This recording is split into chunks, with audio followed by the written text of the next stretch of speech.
Inshuti bakunzi ba Bright Sacco TV mbanje kubasuhuza. Ikaze mu kiganiro Bright Doctor aho tungurana ubumenyi butandukanye ku buzima bwa muntu. Ibiryo ni ingenzi cyane ku buzima bwacu. Nibyo biha umubiri wacu intungamubiri wifashisha mu gukora imbaraga, gusana uturemangingo ndetse no kubaka ububiko bwawo bufasha gukomeza kubaho n'igihe ibyo kurya bitabonetse. Wavuga akamaro ibyo kurya bidufitiye bwakwira bugacya. Ikibabaje ariko ni uko ibi biryo bidufitiye akamaro kanini gutya ari nabyo twisanga byatugizeho ingaruka zitari nziza na gato. Ku kigero cy'uko urubuga Diabetes UK rutubwira ko umuntu umwe muri 5 bapfa aba yazize ingaruka z'imirire mibi. Amakuru nk'aya iyo tuyumvise atuma dutangira gutekereza ko ikibazo gishobora kuba atari ibyo turya ubwabyo, ahubwo ingano tubifatamo n'inshuro tubifata byereranyije n'ibyo umubiri wacu uba ukeneye mu by'ukuri. Bibaye ari ibyo se, ni ryari ibyo kurya bitangira kutugiraho ingaruka mbi? Twifashishije ubushakashatsi dukesha urubuga Public Medline, umutwe wabwo ugira uti umutwaro isi yikoreye uturuka ku byo turya. Turasubiza neza iki kibazo. Mbahaye ikaze. Umubiri w'umuntu uremye mu buryo ukenera ibiva hanze yawo kugira ngo wiyubake, ibyo twita intungamubiri. Izi zirimo amoko 3: ibyubaka umubiri, ibitera imbaraga ndetse n'ibirinda indwara. Ibyo kurya bitandukanye bikubiye muri ibi bice byose umubiri ubikoresha bitewe n'icyo ukeneye. Iyo hagize ibisigara, umubiri wacu uriteganyiriza ukagira ibyo bika, bikazawufasha gukomeza kubaho igihe twabuze ibyo kurya. Nyamara ariko ububiko bw'ibyasagutse bugira aho bugarukira bwaremanywe, ku buryo ingano yose irenzeho itangira kuganisha umubiri wacu mu kaga. Nibyo wabyumvise neza, ibyo turya bitangira kudutera ikibazo igihe ububiko bw'ibyasagutse bwuzuye, nyamara byo bikiri mu mubiri. Reka dufate nk'urugero rw'uko bigenda iyo turiye ibiryo bikungahaye ku binure cyangwa se ibinyamavuta. Ubusanzwe bene ibi biryo bifasha umubiri wacu mu buryo butandukanye, ariko cyane cyane bikawubera isoko y'ingufu z'igihe kirekire.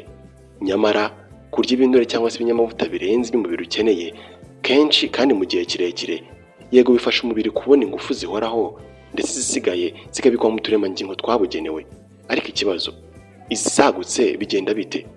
Uturemangingo dushinzwe kubika ibinure twisanga twuzuriranye, nta hasigayeho kugira ngo tubike ibisigaye. Inyama zo mu nda nk'impindura n'umwijima zigira akamaro kanini mu igororwa ry'ibinure n'ibikwa ryabyo, nazo zisanga zifite akazi katoroshye. Ibi binure byasigaye cyangwa se byabuze aho bijya, umubiri wisanga nta yandi mahitamo ufite uretse yo kubireka bikomeza bitembera mu maraso. Mu ntangiriro umubiri urihangana, nyamara uko kwihangana kugabanuka uko ibi binure biba byinshi mu maraso, aho bigira ingaruka zitandukanye, harimo nko kuba byuzurirana ku turemangingo no mu mitsi itwara amaraso, bigatuma amaraso anyuramo abyigana, ibintu binaba intandaro y'umuvuduko w'amaraso uri hejuru, ndetse bikanongera ibyago byo kurwara diabete mu bwoko bwa 2. Reka dufate urundi rugero, mu gihe noneho isukari ariyo yabaye nyinshi mu mubiri. Ubusanzwe iyo isukari iva mu byo twariye igeze mu maraso, umusemburo witwa insuline uvurwa n'inyama yo mu nda yitwa impindura ufasha isukari kwinjira mu turemangingo kugira ngo umubiri ubone imbaraga. Utu turemangingo iyo tumaze kubona isukari twari dukeneye, turekeraho kumva umusemburo wa insuline, bityo isukari ntiyongere kwinjira. Uyu musemburo wa insuline noneho uba usigaranye akazi ko gufasha mu kwinjiza iyi sukari mu bubiko ngo izakoreshwe ikindi gihe. Uko isukari iba nyinshi mu maraso, niko impindura nayo yisanga igomba gukora cyane kugira ngo haboneke umusemburo wa insuline ukora ibi byose. Mu ntangiriro ingaruka zo gukora cyane ntabwo zigaragara cyangwa zihite zumvikana. Nyamara nyuma y'igihe umubiri ukomeza kwakira isukari nyinshi, uturemangingo tw'impindura dushinzwe gukora umusemburo wa insuline dutangira kunanirwa. Ingano ya insuline twakoraga nayo igatangira kugabanuka. Iyi ikaba ari indi ntandaro yo kurwara diabete mu bwoko bwa 2. Uretse ariko kurya ibiryo mu ngano irenze ikenewe, kurya mu kavuyo nabyo biri mu bituma ibyo turya bitugiraho ingaruka mbi. Reka tubivugeho. Irekurwa ry'imisemburo mu mubiri wacu ryubatse ku buryo busimburana.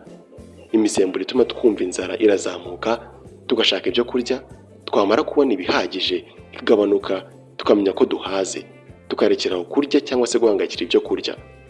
Nyamara kugira ngo iri simburana rikore neza, bisaba kwirinda kurya mu kavuyo kugira ngo umubiri nawo ubashe kurekura imisemburo yawo ku buryo bukwiye. Iyi niyo mpamvu tugirwa inama yo kugereza kurira ku masaha amwe kenshi no kwirinda kurya bya hato na hato nyamara wenda utanashonje. Ibi bikurinda kwinjiza ibyo mu mubiri nyamara wo utiteguye kubyakira. Imwe mu nkomoko z'umunaniro udashira: umubyibuho ukabije, umutwe udakira, kugugara mu nda, kuribwa mu gifu no kudasinzira neza.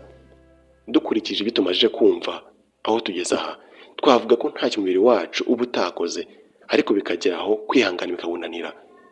Ese twabwirwa n'iki ko uburyo turi kuryamo buri kuganisha umubiri wacu mu kaga? Hari ibimenyetso nko kwiyongera kw'ibiro guhoraho cyangwa kwihuse, inzara idashira niyo waba wariye ibihagije, isukari cyangwa umuvuduko w'amaraso bizamuka kenshi, n'ibibazo by'igogora. Ibi ni bimwe mu bimenyetso mpuruza by'uko ushobora kuba uri kurya mu buryo budakwiye cyangwa bugoye umubiri wawe kwihanganira. Muri make, umubiri wacu ubakanywe ubushobozi bwo kubika iby'umurengera tuwuhaye, nyamara ububiko bukaba bufite aho bugarukira. Ubuzima bwacu buba ari bwiza iyo tubashije kurya mu rugero rw'ibyo umubiri wacu ukeneye, naho iyo bitabaye ibyo, uretse kuba bwarwara, twanabubura. Nshuti bakunzi ba Bright Circle TV, munyemere dusoreze ahangaha agace k'uyu munsi k'ikiganiro Bright Doctor. Tuganiriye ku mpamvu ishobora gutuma ibyo turya bisanzwe bitugirira akamaro, noneho bitugiraho ingaruka mbi. Mbashimiye ko twabanye, naho ubutaha mu bindi biganiro.